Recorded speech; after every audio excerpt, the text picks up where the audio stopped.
The verdict is in, and it looks as though Hollywood's ill-fated quest to adapt an anime into a successful live-action feature is set to stumble on. Netflix was always taking a chance by remaking a property held in such high regard by anime fans both at home in Japan and around the world, and, sadly, their English-language US-based take on the anime classic Death Note has completely failed to take off. Here's why.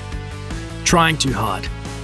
The smash success of Stranger Things on Netflix recently led to a burst of 80s nostalgia in film and television, and Death Note shamelessly hitches a ride on that particular bandwagon. The film even employs the classic, almost cliched slow-mo opening scene, reminiscent of the famous head-over-heels high school scene from the indie classic Donnie Darko. Berlin's Take My Breath Away and Air Supply's version of The Power of Love both show up, of course, albeit only in what amounts to little more than a shallow attempt to cultivate style in the absence of any real substance. A horror director by trade, Death Note's director Adam Wingard dabbled in his 80s art house aesthetics for his 2014 thriller hybrid The Guest, but Death Note borrows just a little too heavily from the dark neon hues of films like Drive and Cold in July.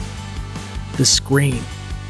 The casting of former Nickelodeon star Nat Wolff as leading man Light Turner was an uninspired one. The actor's performance has been one of the main sticking points for fans of the original anime, with one scene in particular often singled out for ridicule. When Death God Ryuk first reveals himself to Light, he does so with an impressive display of his powers. Wolff's reaction is, well, let's just say it's attracted some understandable criticism.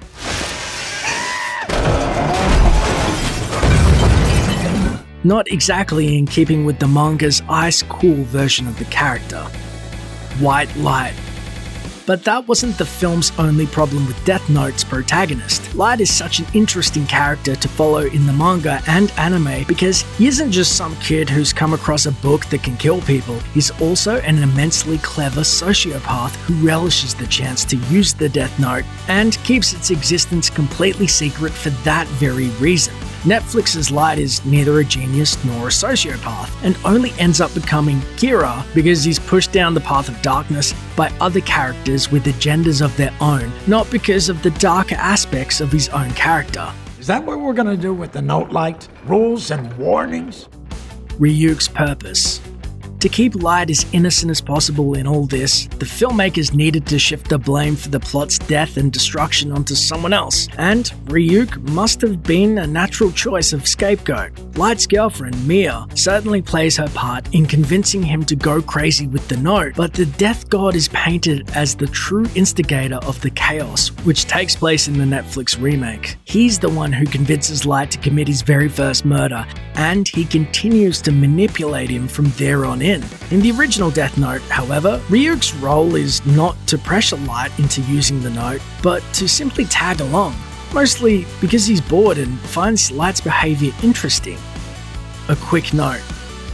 At 100 minutes, Wingard's film wasn't much longer than your typical horror or comedy flick, and constituted far too short a time span to do the detailed source material any kind of justice. These constraints meant that certain vital plot points had to be abandoned, and relationships fast-tracked, the result being a movie that felt completely rushed. Death Note is not light reading. After all, there's a reason the Japanese live-action version was split into two separate films, and even they had to skip certain elements of the manga. In the end, it might have served the Netflix version better to have been produced as an original series played out over 10-hour-long episodes. This problem with the remake was best summed up in a review by the LA Times shortly after Death Note's debut. It said, "For a film 10 years in the making, it sure feels like everyone involved is in a hurry to get it over with." Forcing love. Another character who barely resembles the version on which they were based is Mia, who is turned from an innocent bystander into a genuine monster for the remake. Wingard's Death Note paints her as totally unhinged and entirely willing to manipulate Light into using the Death Note without a second thought for the repercussions. Netflix's Death Note also turned Mia and Light into some kind of tragic love story, when in the source material, their relationship was anything but.